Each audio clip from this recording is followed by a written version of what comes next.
தமிழ்நாடு சட்டமன்ற தேர்தல் 2026. ஸோ தேர்தல் வர இந்த நேரத்தில் சில கருத்துக்களை நம்ம சொல்லி வைப்போமே.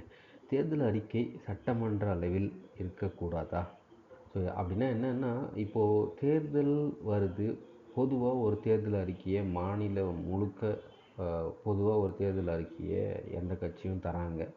ஸோ நம்ம என்ன சொல்ல வரோன்னா, ஒவ்வொரு சட்டமன்றத்துலேயும் அங்கே இருக்கிற மக்கள், அந்த பகுதியோட மக்களுக்கு தேவைகள் கொஞ்சம் மாறுபடும். ஸோ அதை பொறுத்து தேர்தல் அறிக்கை இருந்தால் நல்லாயிருக்கும் அப்படிங்கிறது தான் பொதுவான மக்கள் கருத்து. அது எங்கள் கருத்தும் கூட தான். ஸோ அதனால் என்னென்னா, பொதுவாக வைக்கிற மாநிலம் முழுக்க வைக்கிற தேர்தல் அறிக்கை அதோடு சேர்த்து சட்டமன்ற அளவிலும் இந்த அறிக்கை இருந்தால் நல்லாயிருக்கும்.